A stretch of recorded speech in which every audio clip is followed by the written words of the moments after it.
आज जिस टॉपिक के बारे में हम बात करेंगे वो है रेनेसां या पुनर्जागरण। रेनेसां एक फ्रेंच वर्ड है जिसका अर्थ है नवीन जीवन या पुनर्जन्म। इस शब्द का प्रयोग सबसे पहले एक इटालियन विद्वान था जॉर्जियो वेसारी, जिसने इस शब्द का सबसे पहले प्रयोग किया। वास्तव में उसने रेनेसिटा शब्द का प्रयोग किया था और जिसका अर्थ है स्थापत्य कला और मूर्तिकला का विकास।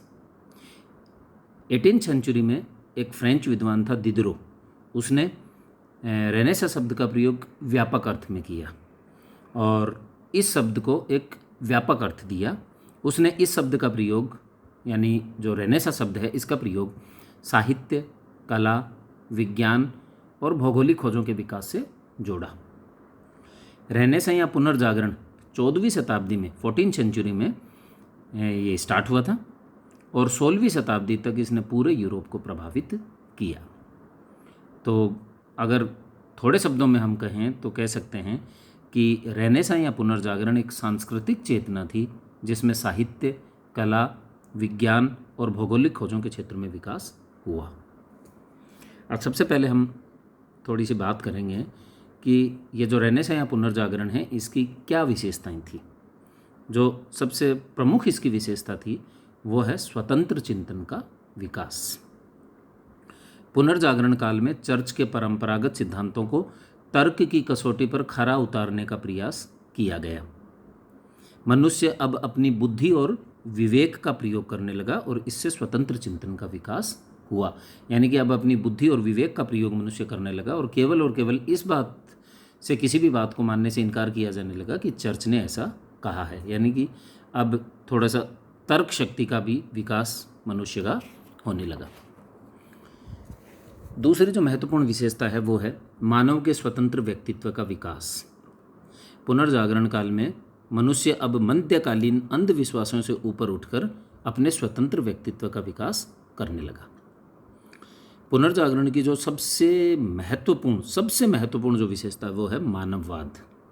और मानववाद का सिंपल सा अर्थ ये है कि मानव की मानव जीवन में रुचि ही मानवतावाद है। और ये जो मानवतावादी विचारधारा थी इसमें पोप और चर्च के स्थान पर व्यक्ति और समाज महत्वपूर्ण हो गए। तो मानववाद पुनर्जागरण की सबसे महत्वपूर्ण विशेषता मान सकते हैं। पुनर्जागरण की जो एक अन्य विशेषता है वो है देशज भाषा का प्रयोग। मध्यकाल में अगर हम बात करें पुनर्जागरण से पूर्व तो केवल ग्रीक और लैटिन भाषाओं का ही प्रयोग होता था और लैटिन जो थी वो चर्च की सार्वभौमिक भाषा के तौर पे प्रचलित थी। अब पुनर्जागरण काल में देशज भाषा का यानी कि स्थानीय या क्षेत्रीय भाषाओं का सम्मान बढ़ा और उसकी गरिमा स्थापित हुई। एक अन्य महत्वपूर्ण विशेषता जो पुनर्जागरण की है वो है कला का विकास। रेनेसां या पुनर्जागरण काल से पूर्व जो मध्ययुगीन कला थी वो धर्म से प्रभावित थी और काल्पनिक थी। इसके विपरीत पुनर्जागरण काल में जिस कला का विकास हुआ वो प्राकृतिक सौंदर्य से प्रेरित थी और यथार्थवादी थी। एक अन्य महत्वपूर्ण विशेषता पुनर्जागरण की है कि विज्ञान के क्षेत्र में भी इस समय विकास हुआ और हम ये कह सकते हैं कि पुनर्जागरणकालीन विज्ञान निरीक्षण, अनुसंधान और जांच पर आधारित था। साहित्य का विकास भी हुआ, साहित्य का बड़े पैमाने पर विकास हुआ। यानी कि 13वीं और 14वीं शताब्दी में दांते से लेकर 16वीं 17वीं शताब्दी तक शेक्सपियर के समय तक जो पुनर्जागरण काल का साहित्य था वो अपनी चरम सीमा पर पहुंच गया। एक अन्य महत्वपूर्ण विशेषता पुनर्जागरण की है वो है भौगोलिक खोजें कि ये जो पुनर्जागरण काल जो है जो इटली में आरंभ हुआ और बाद में उसने पूरे यूरोप को प्रभावित किया। तो इस पुनर्जागरण काल में Prince Henry, captain Diaz, Vasco D gamma, Christopher Columbus आदि ऐसे भूगोलवेत्ता कह सकते हैं या ऐसे नाविक थे जिन्होंने नए नए समुद्री मार्गों की खोज की। अब जो दूसरे महत्वपूर्ण विषय है उसकी हम चर्चा करेंगे वो है पुनर्जागरण की विशेषताओं के पश्चात कि पुनर्जागरण के कारण क्या थे, किन वजह से पुनर्जागरण आरंभ हुआ। तो उसमें जो पहली महत्वपूर्ण जो कारण है वो है धर्म युद्ध यानी कि क्रूसेड्स के लिए ये है कि जेरूसलम को वापस लेने के लिए ईसाइयों और मुसलमानों के बीच में जो लड़ाइयाँ हुई, जो युद्ध लड़े गए, उन्हें क्रूसेड्स कहा गया। इन क्रूसेड्स से क्या हुआ? क्रूसेड्स के कारण पश्चिमी यूरोपीय देशों का पूर्वी देशों के साथ में संपर्क स्थापित हुआ।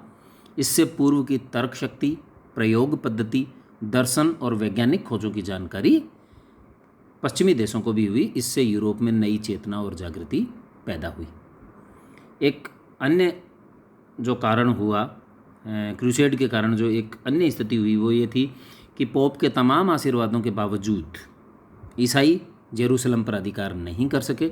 इससे पोप और चर्च की प्रतिष्ठा को आघात पहुंचा और अब पोप और चर्च के प्रति लोगों का नज़रिया या दृष्टिकोण बदलने लगा। दूसरा जो महत्वपूर्ण कारण था पुनर्जागरण का, वो था व्यापार के क्षेत्र में विकास। ये जो क्रूसेड्स लड़े गए ईसाइयों और तुर्कों के बीच में या मुसलमानों के बीच में, तो इन क्रूसेड्स के कारण कई सारे यूरोपवासी जेरूसलम और मध्य एशिया यानी कि टर्की, एशिया माइनर भी जिसको कहते हैं, एशिया माइनर या टर्की के क्षेत्र में स्थायी रूप से रहने लग गए और उन्होंने यूरोप के साथ में व्यापारिक संबंध स्थापित किए। इस कारण यूरोप में और विशेषकर इटली में काफ़ी सारे नए नगर स्थापित हुए, जैसे फ्लोरेंस, मिलान, प्रेटो, लुका, सियना, जेनोआ आदि। अच्छा, ये केवल व्यापारिक केंद्र नहीं रहे, ये व्यापारिक केंद्र के साथ साथ यूरोप के सांस्कृतिक केंद्र भी बन गए। और जैसा कि हम सब जानते हैं कि फ्लोरेंस तो पुनर्जागरण काल का एक प्रमुख सांस्कृतिक केंद्र उभर कर सामने आया। अगर पुनर्जागरण काल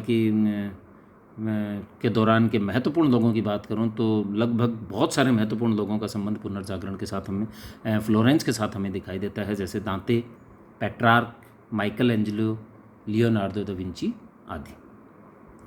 तीसरा जो पुनर्जागरण का कारण है महत्वपूर्ण, वो है अरबों व मंगोलों के साथ संपर्क।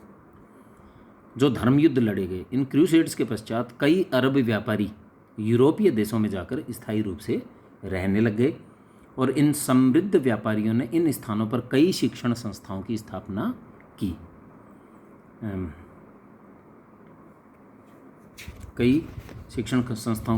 की। अब अरबों व मंगोलों के संपर्क से पश्चिम को अरबी गिनती, जो हम ये 1 2 3 4 5 ये बेसिकली अरबी गिनती है, तो इस संपर्क से, अरबों और मंगोलों के संपर्क से पश्चिम को अरबी गिनती, बीजगणित, कुतुबनुमा, कागज, प्रेस और बारूद आदि की जानकारी हुई, जिससे यूरोप में एक नई चेतना पैदा हुई। चौथा तो पुनर्जागरण का महत्वपूर्ण कारण है, वो है कुस्तुनतुनिया पर तुर्कों का अधिकार। 1453 में सुल्तान मोहम्मद II के नेतृत्व में तुर्कों ने कुस्तुनतुनिया पर अधिकार कर लिया और पिछले 200 सालों तक कुस्तुनतुनिया यूनानी साहित्य और संस्कृति का प्रमुख केंद्र रहा था। अब चूंकि तुर्कों ने धार्मिक असहिष्णुता की नीति अपनाई, ईसाइयों पर जब अत्याचार किए गए, तो बहुत सारे विद्वान कुस्तुनतुनिया छोड़कर इटली चले गए और इटली जाने के दौरान ये अपने साथ में बड़े पैमाने पर जो दुर्लभ पांडुलिपियाँ थे उनको लेकर इटली चले गए और इटली में इन पर नए सिरे से कार्य स्थापित हुआ।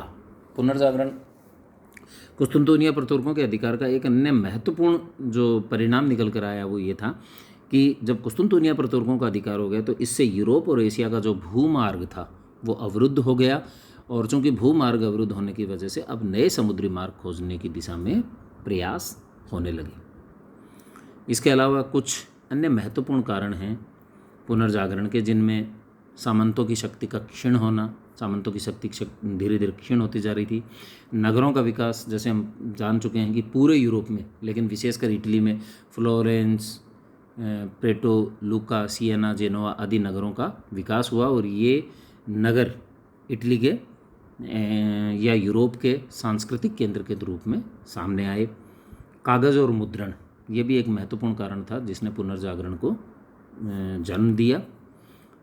सबसे पहले 105 ईस्वी में चीनियों ने कागज़ का निर्माण किया था। बाद में मध्य एशिया में एक युद्ध के पश्चात अरबों ने चीनी कागज़ निर्माताओं को बंदी बना लिया, जिसके तहत अरबों को इस कला का ज्ञान हुआ और बाद में अरबों के माध्यम से कागज़ यूरोप पहुंचा। और 1450 में जर्मनी में गुटेनबर्ग नामक स्थान में, गुटेनबर्ग ऑफ मेंच यानी जर्मनी में मेंज नामक स्थान पर प्रेस का आविष्कार हुआ। अब जो कागज़ और मुद्रण था उसका सबसे महत्वपूर्ण परिणाम ये निकला कि रहस्यमयी चिंतन का स्थान बौद्धिक चिंतन ने ले लिया। इसके अलावा काफ़ी सारी भौगोलिक खोजें भी हुई जिनमें Prince Henry, Vasco D gamma, Christopher Columbus, Ferdinand Magellan आदि का महत्वपूर्ण योगदान रहा। और इन नए समुद्री मार्गों की वजह से पश्चिम का पूर्व के साथ संपर्क स्थापित हुआ और पूर्व की संस्कृति का ज्ञान पश्चिम को हुआ, जिससे पश्चिम में एक नई चेतना का संचार हुआ। अब विज्ञान के क्षेत्र में भी विकास हुआ। पुनर्जागरणकालीन विज्ञान निरीक्षण, अनुसंधान और जांच पर आधारित था और विज्ञान में ज्यों ज्यों प्रगति हुई उससे ये परिणाम निकला कि अब चर्च के परंपरागत सिद्धांतों को तर्क की कसौटी पर खरा उतारने का प्रयास किया गया और व्यक्ति अब वैज्ञानिक दृष्टिकोण से सोचने लगा। शिक्षा के क्षेत्र में भी विकास हुआ। मध्य युग के जो अंतिम चरण था, जब धीरे धीरे रेनेसां या पुनर्जागरण दस्तक दे रहा था, तो काफ़ी सारे नए नए विश्वविद्यालय जैसे पेरिस, ऑक्सफोर्ड, कैम्ब्रिज, नेपल्स, प्राग, हाइडेलबर्ग, वियना आदि स्थानों पर अनेक विश्वविद्यालयों की स्थापना हुई। अब इसके फलस्वरूप क्या हुआ कि शिक्षा पर चर्च का एकाधिकार समाप्त हो गया और ये विश्वविद्यालय एक सांस्कृतिक क्रांति के केंद्र बन गए।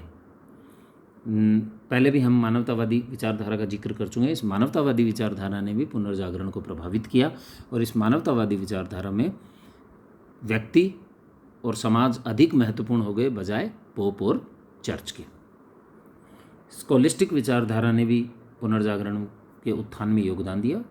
बेसिकली स्कॉलिस्टिक विचारधारा अरस्तु के तर्कशास्त्र और सेंट ऑगस्टाइन के धर्मशास्त्र के पर आधारित थी। एक तरीके से उसका समन्वय था और इस विचारधारा में धर्म और तर्क का समन्वय किया गया।